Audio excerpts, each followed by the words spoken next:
Hey guys, welcome in and thanks for joining us for episode 9 of Whiskey Flix. Today my brothers and I will be pairing Wild Turkey Longbranch, a straight whiskey bourbon created by Matthew McCognauhey and master distiller Eddie Russell, with Dazed and Confused, the 1993 cult classic following a group of high school teenagers' last day of school in 1976.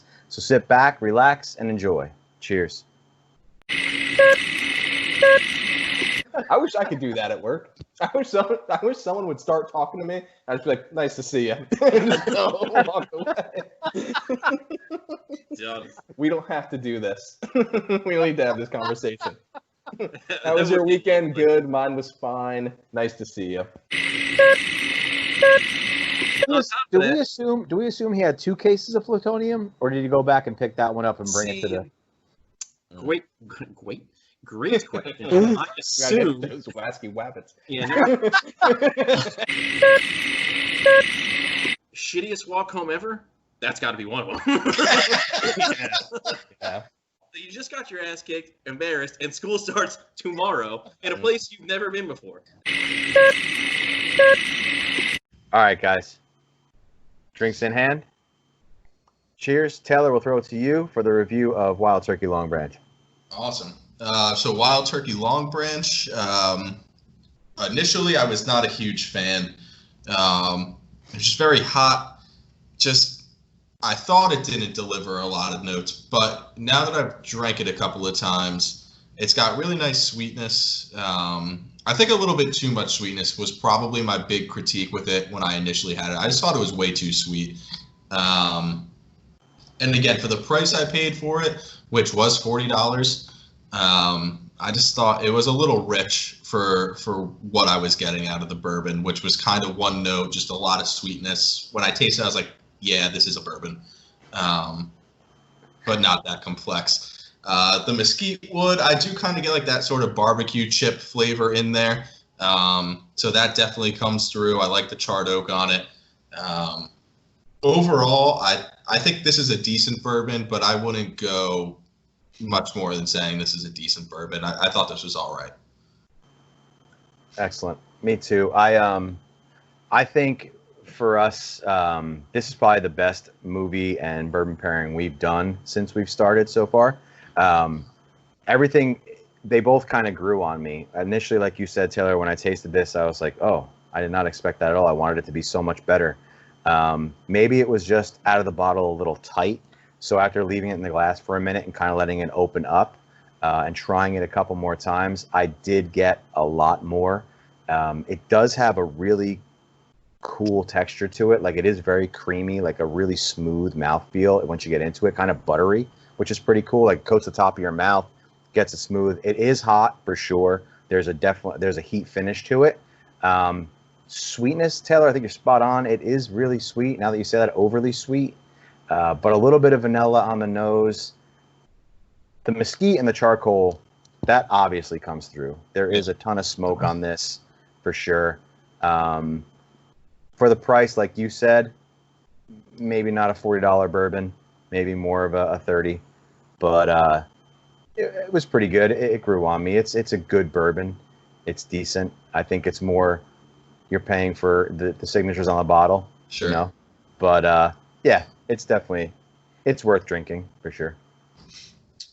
So for me, when I first had it, and I sent you guys that text, I didn't care for it at all. And the price I paid for it, definitely, like, I was like, it's even worse now. I was like, this isn't worth it all. But I tried it a couple of days later, and almost instantly, the next glass of it that I had, I liked it quite a bit. The sweetness is definitely there. I get, and I usually don't get anything like that, but this one's pretty hard to miss in terms of just how sweet it is. How sweet. Anyway, unlike you two, though, I liked, I guess it's typical, since I guess it's an extreme, I liked how sweet it was because I think it's very different from what we've tried so far. There's been sweetness to ones we've had, but this one is definitely like in your face, and I enjoyed it. It wasn't too much for me. There is heat, but I liked it. For me, it was very smooth. Really was. Again, after I tried it a second time, and the finish for me is quick though. It's like for me, as soon as I'm done, like it's pretty much gone. Like Mike said, it coats the palate a little bit, but I don't get anything like neck down. Like it's not like something that like lingers at all. Like as soon as I'm done with it and I'm finished, it's like okay, on to the next sip, kind of. Spot on. The finish is super quick. Definitely, it's all about initial with this one for sure. You get everything right up front, and then it just goes away. Yep, that's a really good call. Definitely. But I mean, all in all, good bourbon. Yeah. But definitely a good bourbon. Definitely a good bourbon. Especially for one of those celebrity endorsed ones. I feel very skeptical going into all those kind of, who sponsors this one or who's invested in this one. It's chances are it's going to be a big swing and a miss. So I don't think this was a swing and a miss by any stretch. This is definitely a drinkable bourbon, definitely a nice sipping bourbon. And again, I know this is a big thing for us, but I just want to make sure it's in there. I like the bottle a lot. The bottle's beautiful. Bottle's very nice. Again, PJ, like you said, you brought up anyway, the raised letters on the glass. That was initially Michael, but then I kind of... Oh, gotcha. Okay. Well, either way, whoever brought it up, great call, because it does add something. Like, when I was paying $40 for it, I was like, this makes sense just based on bottle. The bottle is pretty as hell. The cork is beautiful. The top is nice. They got the engraving of the Wild Turkey on there. Yeah. It's probably my favorite top out of all the ones we've had. Very nice. I love the turkey and the perfect. It's very cool. They definitely got that right. We went so far as to give you the little indentation on the bottle up here, which is very nice.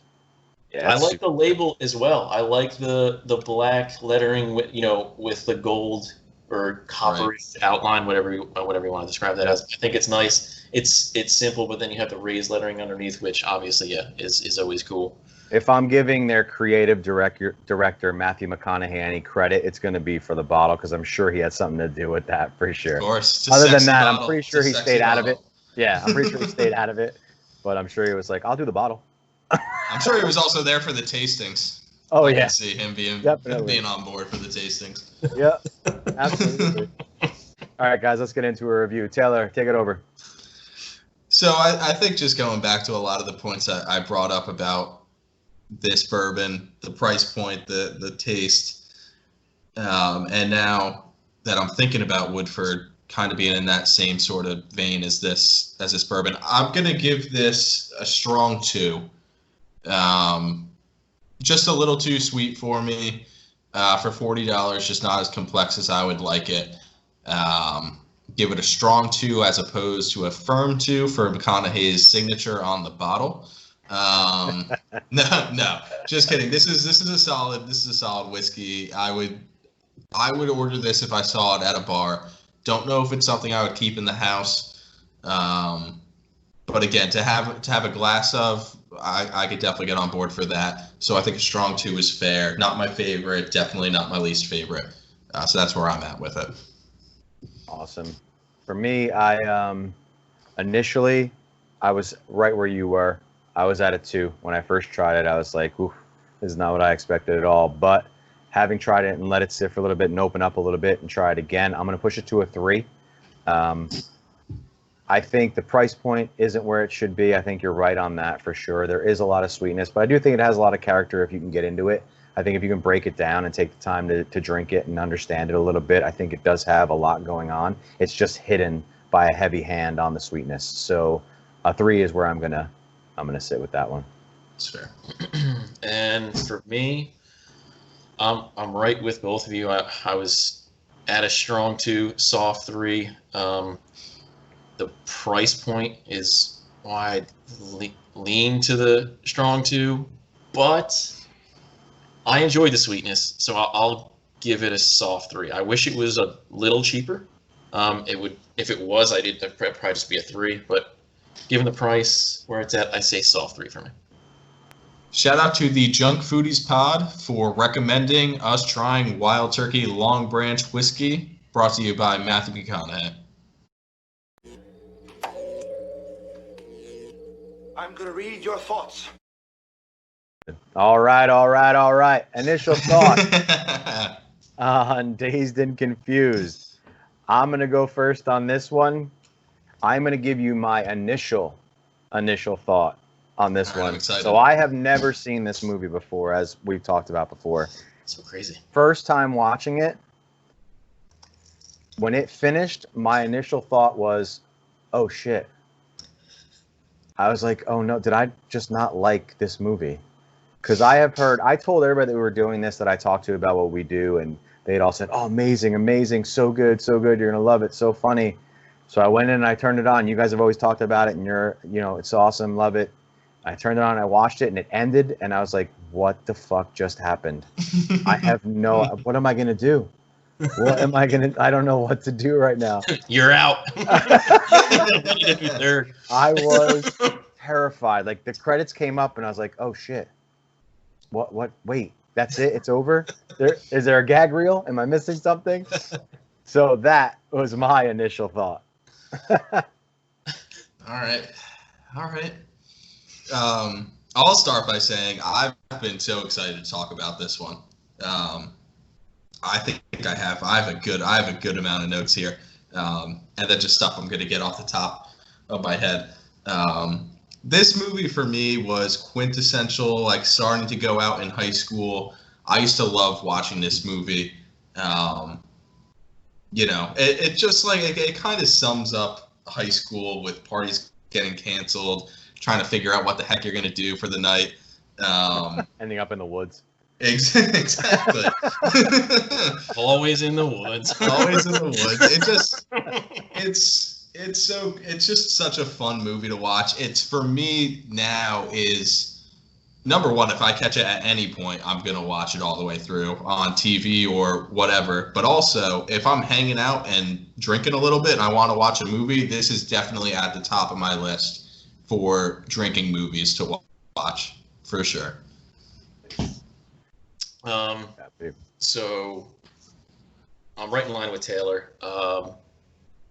It's so good. It's really good. It does, like Taylor said, it does sum up very well, just like a Friday night or like a Saturday night in high school, and also just like how I remember thinking of high school just being like this is fun, but dear Lord, I hope this isn't the best years of my life. Kill myself. But in terms of just being young and not giving a shit and like thinking stuff that matters, like, and you realize later it doesn't matter, and all that fun stuff. It's just it's very good. It in 90 minutes or an hour and 2 minutes, it encapsulates it perfectly. Cast is amazing, really good. Obviously, I know we're going to get into the soundtrack, but I mean, not much has to be said. Soundtrack's It's awesome. all the time. And it's just, if it comes on, I have to watch it, and I'm never disappointed. And I always pick up something new every time. It's just fun. It's great.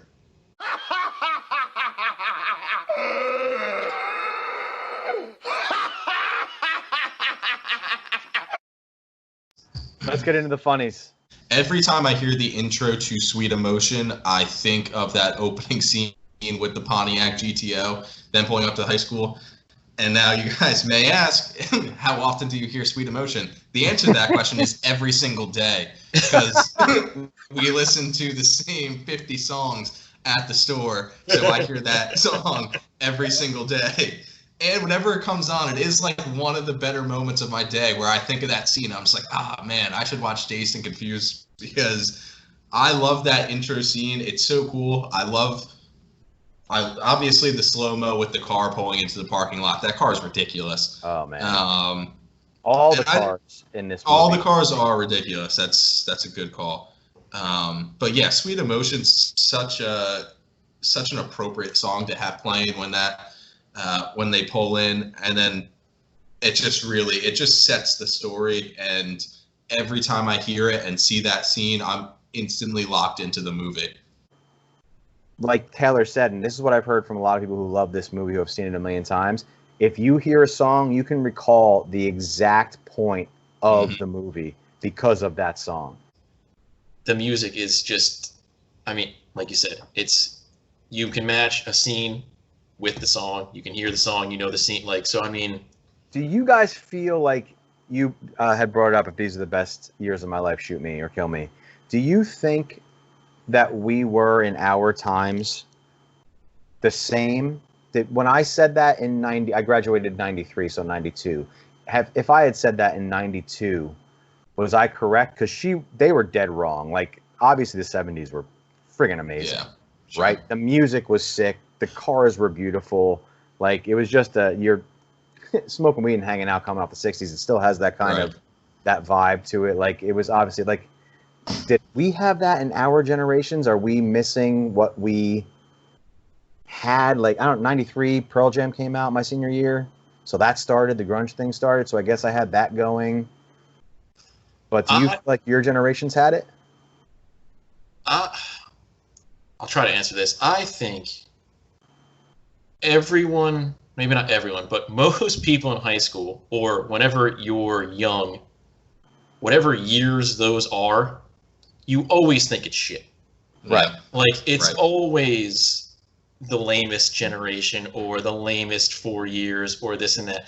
But to your point, Mike, like, I think, yeah, would that, like, stretch maybe be considered better? But I mean, you being in high school with the grunge thing, like, that's super cool. Like, you experienced that, like, at the time you would want to experience that, right? Like, you don't want to be 45 and dealing with, you want to be in high school and being like, yeah, Pearl Jam, Nirvana, this and that. Like, for me, I mean, yeah, it was like lame stuff, but like, in terms of music, like Dave Matthews and like going to, and I know people are going to, if anyone watches this video, they're going to be like, oh, you're a Dave Matthews fan, what a loser. But, I mean, selling out Giant Stadium 3 nights in a row and like going to those concerts, like, that was cool. But at the time, like, being in high school, I'm like, this sucks. Like, nothing cool ever happens. Right. You know? And, like, I mean, even stuff like, which is going to sound really lame, but, like, even the boy bands at the time, like, NSYNC and Backstreet, like, that shit was crazy. Backstreet Boys.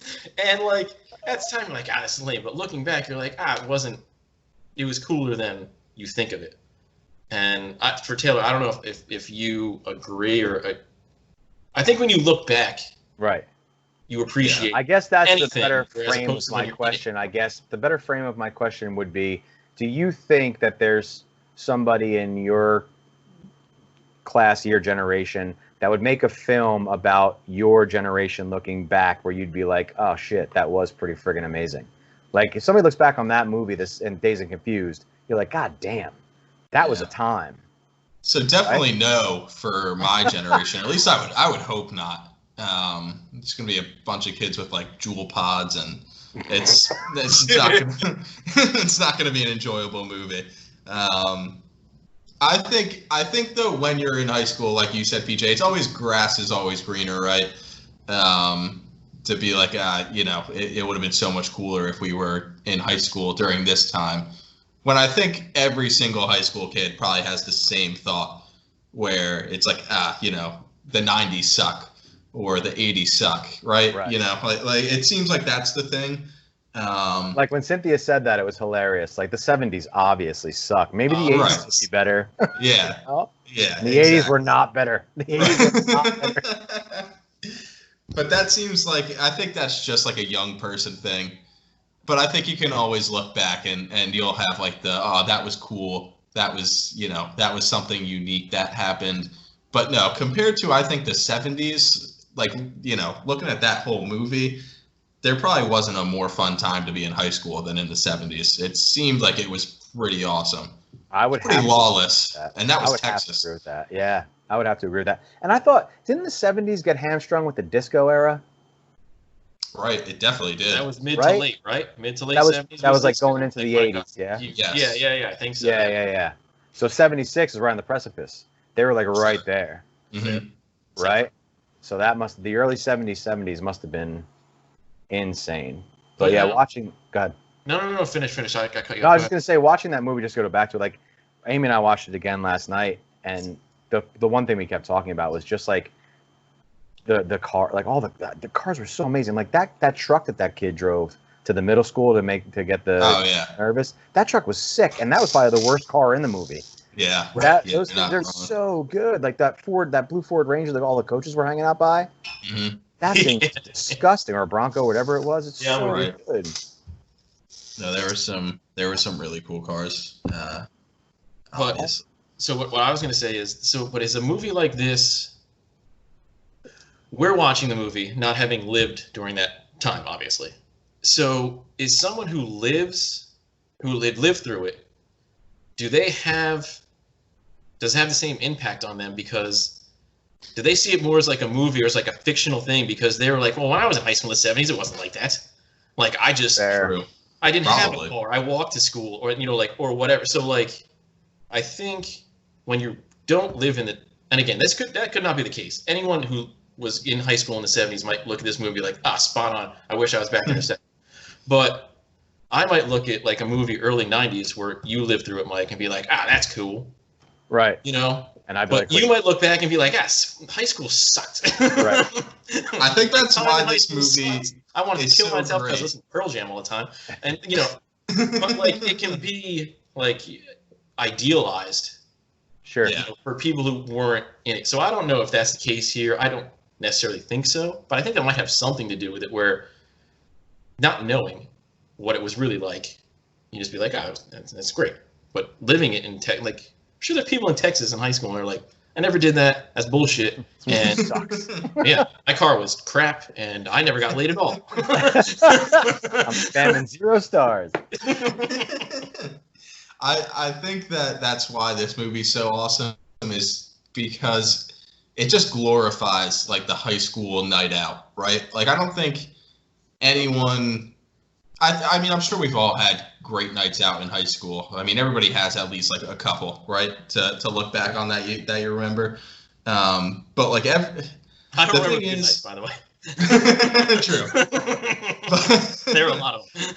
But this movie, just like from start to finish, going through the whole last day of school to the evening hangout, is why it's so awesome, because like everything just comes together, and like each segment is, even though we weren't in the 70s, I think like to a degree everybody did sort of similar things of, maybe we weren't going to an arcade, maybe you guys were going to an arcade, but like there's mutual hangouts, right? What a dick. Yeah.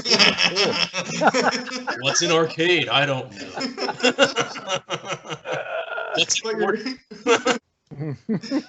but everyone had like the same, like the same thought process on the last day of school, was just like walking around, no one really cares, you're just sort of checking in to be there. And then it's, then your party gets canceled, so you go to like the common meetup spot, and like everyone has that sort of thing. It sort of, transcends each generation. So correct. I think that's why the movie's so relatable, even for people who aren't from the 70s. That's what I got from it after watching it a few times. Like, high school's high school. Exactly. It's always the same. You can put it in any time frame. It's always the same. It's just going to be a different soundtrack, or right, right, yeah. The case may be. Definitely to go with what we were just talking about high school's high school. I love that every ridiculous pothead is somehow the greatest engineer you've ever met in your entire life. When he's in class and he's like, "You're getting air in here. You gotta get." See that? It's bad. It's just bad.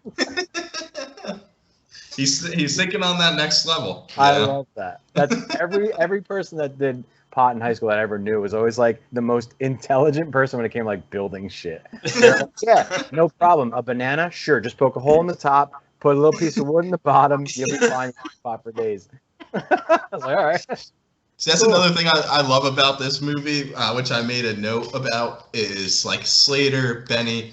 It's such an easy watch, and it's one of those movies where all the main characters just have a first name.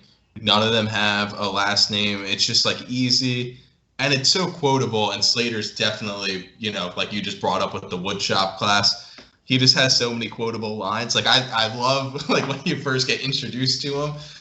And he's like, how's it going? He's like, it's fixing to be a lot better, man. Just like, already looking forward to the party. He's like, I just got to swing by your house for some business later. That's what you're talking about. That's what I'm talking about, man. And he walks away.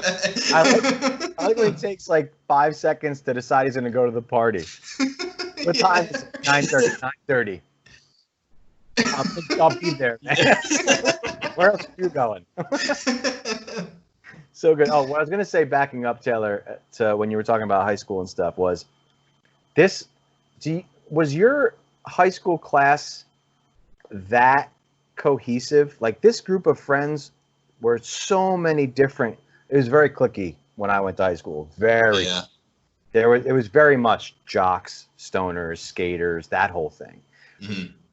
I think for me, when I watched this, I kind of related because I tried to reach out to those. Like, I said hi to everybody, like, whatever, doesn't matter, I don't care, I'm not going to just hang out with the jocks because they're idiots, you know. I wanted to see a bunch of people. But for you guys, was it like that? Was it a big unit, or were you guys very, because these guys were like, there was a football player hanging out with a stoner, hanging out with a guy who just was graduated 7 years ago, like you know what I mean?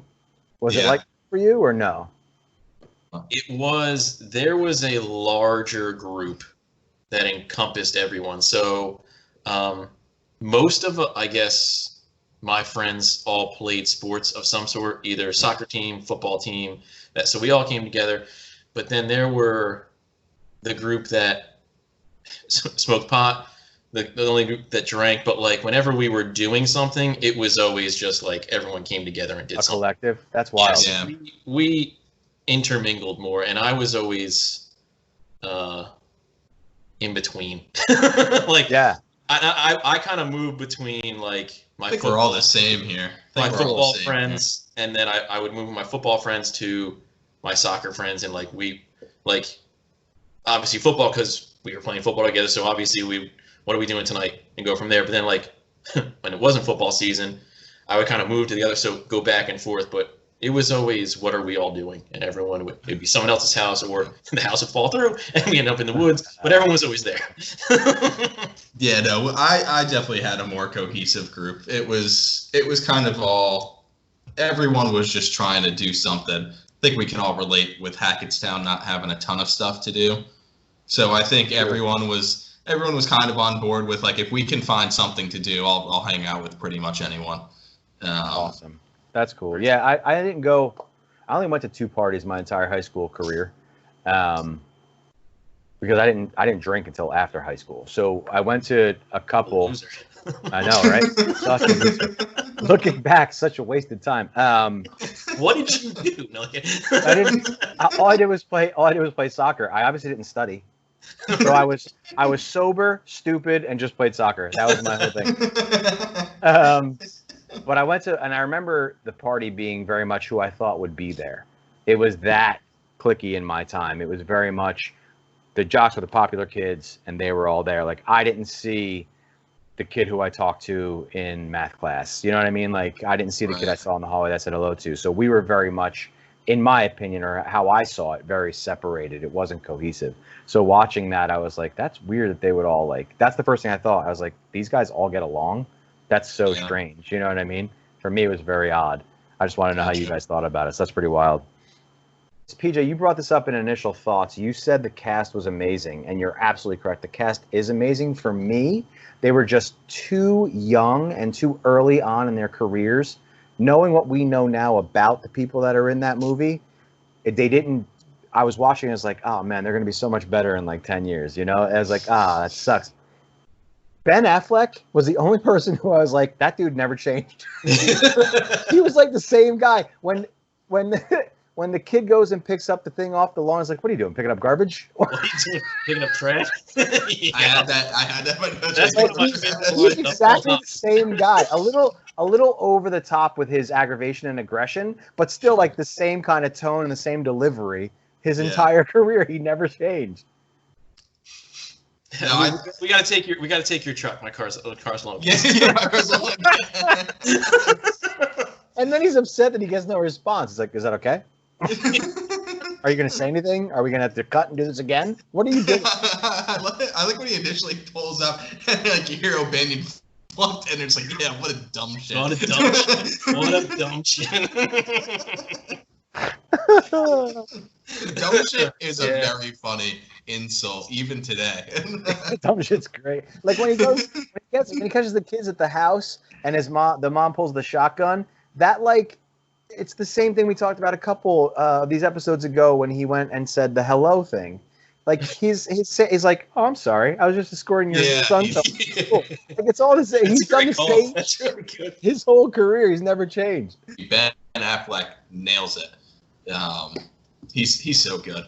He looks the part, and he nails that role. Yeah, he was good. Where the girls are doing their whole ritual, and Anthony and Michael Wright, whose actor's name I'm gonna forget, but when they're sitting up against the car, and they're like, and they're essentially talking about how ridiculous it is. Like the entire community is just turning their heads. They're allowing this. At the very least, they're looking the other way. I mean, they're letting them use the parking lot. They're selling concessions.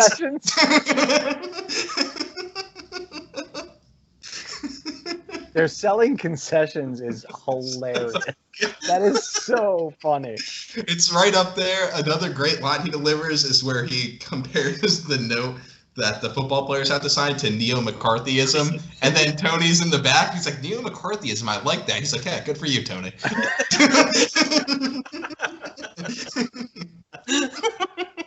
I like after he tells him about the Lincoln Dream, and he's like, I'm sorry. He just walks away. It's such an awkward, I'm sorry. I love they're driving around trying to figure out what to do. And he says I'm gonna want to be a lawyer, ACLU. But he's like, I just realized that I don't like any of the people that I was saying I want to help. And they're like, well, what do you want to do? And he's like, I want to dance. I just want to dance. It's out of left field. When he says it, I'm just like, oh no. I love that line, and I wish. Remember when I told you guys that freaking asshole who asked me if this is my dream job? I wish I had that one on deck. If I would have said I want to dance, that would have just been a win for like the next 2 months. I would have been the greatest mood ever. Like, you know what I just told this guy? Is this your dream job? No, not really. What do you want to do? I want to dance. I just want to dance. Oh, man.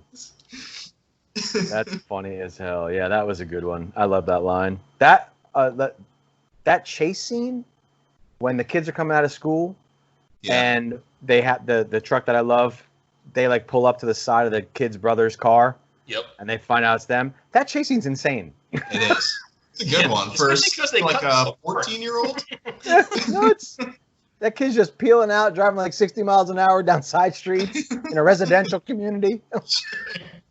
Yeah, no, they did that. They did not care at all. At all.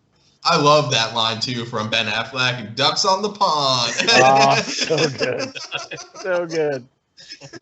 Why show up? I know that they had to, do the weed deal real quick, but why even show up that early? Just wait. And I know that didn't end up being the thing that actually busted the party. It was the beer guy showing up early. Yeah. And to his credit, he tried. He tried. I mean, he did try to sell it. Very cool.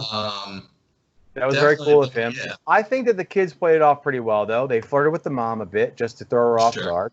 Mm-hmm. And then they said, what's his name's going with you? And she's like, no, he's staying home. Like, oh, okay. They tried. It was good. They just didn't have to be there. Just they wait. Didn't. Slater needed that weed. Yeah, see, I disagree. He needs to be there. He wanted to have that in hand before the party. Did you? Because. Go ahead. You guys noticed when the dad was knocking on the door and everybody's trying to clean up and he's sitting in that pod. Did you see him like weighing it in his hand? Just to make sure he didn't get ripped off. I love that. That's so good. Yeah, he only paid $5 for it. He didn't pay for the whole thing. I was just gonna say that was the other part. Like he gets his friend. I'm forgetting. What's the? It's Pinkman, right? Pink is the other. I don't know the other kids. Pickford is the guy who's having the party. Pickford is Pickford, the one who sells it to him. And then when he's like, oh, it's this much money, and Slater goes Pink, he's like, hey, can you spot me? And Pink's just like, how about PJ? He did something that reminded me of actually like what you do sometimes. he did a Popeye reference and then laughed at his own joke because nobody else got it when he was like, "Can you give me $5? I'll pay you Tuesday." And that's what Wimpy used to do for the hamburgers. "I'll pay you Tuesday for a hamburger today." And he says, "I'll pay you Tuesday" or some shit. Yeah. He doesn't hear it. But nobody else got it, but he's like laughing at himself at what he did. I love that. I like how the $10 came up later in the movie too. I don't know if you guys caught it, but when they were going to buy the 6-pack, and Don was pretending he was going to steal it, and he was like, "Does anyone have cash on him? Cash on him?" He's like, "No, I gave it to Slater." I just like that at least I didn't notice that. It's very minor. It probably means nothing, but they at least brought it back up. Like, he gave all his cash so Slater can get his weed. That's really cool. It's good looking out on his part. That was really good. Good catch. Yeah. That Dawson kid, he was an animal. He was the one in the overalls. Yeah. When he went up, tried to get the teacher to sleep with him, that was know. Right before the head. Or I love when he fake punches the nerdy kid. I love so that good. so much. And then he slips through the door that's closing. He doesn't hold it open. He just like glides right through. It's so cool. It's like everything you hate about like the football players in high school, but he also nails it to a T where like you're already on board. You're like, this guy's awesome. I would be friends with him if I could. I definitely knew that guy. No doubt. Everybody knew that guy. Yeah. Every high school has him. I think that's the other thing that this movie did so well.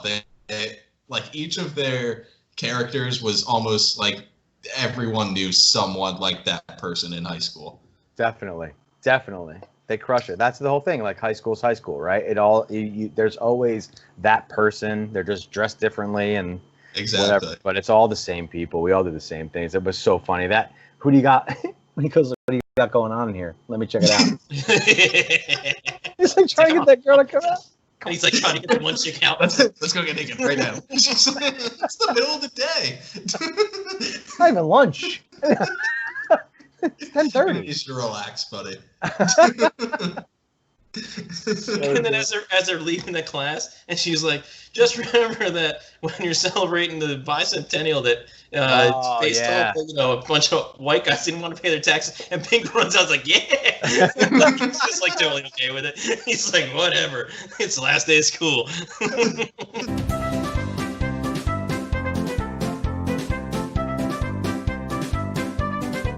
Fun fact: did you guys know that they spent 1/6 of the movie budget on the soundtrack?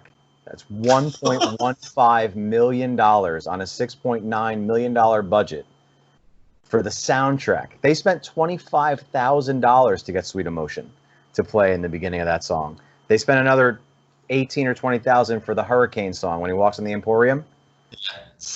Here comes the story of Hurricane. Yeah, $1.15 million of that movie was based on the soundtrack. That's how much he believed that needed to be there. Let me explain. No, there is too much. Let me sum up. All right, guys, let's review this real fast. PJ, why don't you tell me what you got for Dazed and Confused? Dazed and Confused. Review. Easy. It's a 5. Oh yeah, it's a 5. You can stare all you want. It is everything you want in a movie, in a fun movie. It's great cast, great soundtrack, quotable, funny. Has one of the best closing scenes, which we didn't get into, so I'll say it real quick. When what's his name says, all I want to say is I did it the best I could while I was stuck in this place. I did this while I was stuck in this place, and then it's followed up by Pink saying, "Yeah, that's fine, but if I ever reflect on these years being the best of my life, kill myself." And I think that is a good summation of high school. Like, you want to do the best you can, but at the same time, you're like, God, what am I doing here? And it's a movie that everyone can relate to. It's amazing. It doesn't miss. And like you made a point about like the actors being better later on, but in the moment, they nail it. It's a 5. I'm going to go next, Taylor, so you can sandwich me in between, because I am a 3. So you can sandwich me in between, and you guys can do your thing. But for me, It wasn't great at first. I told you guys I had to watch it a few times to understand it. I get it now. It's cool, but it's not. There's really no story to speak of. It's really just a thrown together. It's a nostalgia film. He nailed it. Don't get me wrong. If this was his high school career, he crushed it as far as visual was concerned. As far as, like we've talked about multiple times, the cars, the soundtrack was definitely a 5. He crushed that portion of it. I felt like I was a part of the 70s. Do I think it's a 5-star? Absolutely not. I don't think it's a 5-star movie at all. I think it was a very good movie to watch now. I can watch it again and I'll enjoy it, but it's going to be a 3 for me. Definitely not higher than that. All right. So I'm so excited right now to get involved right here. 5-star. I'm so glad PJ's on board for the 5-star. I thought I was the lone 5 coming in. I thought PJ was going to do the strong 4, which I couldn't disagree with. I mean, come on. It's so good. It's so good. There's so many quotable lines. It's exactly what you want from this specific movie.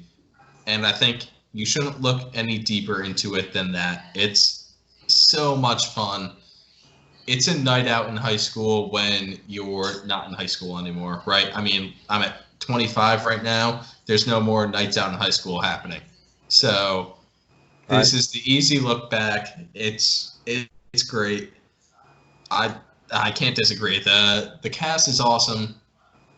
The content of the movie is ridiculous. The soundtrack's crazy. Cars are awesome. It's just one of those ones where I could just check every single little box and just be like, they nailed it. And this is that one for me. 5 stars. All right, guys, that's going to do it for us. We hope you enjoyed this episode. Please join us next time when we pair Ready Player One with Maker's Mark 46. Until then, cheers. Beep,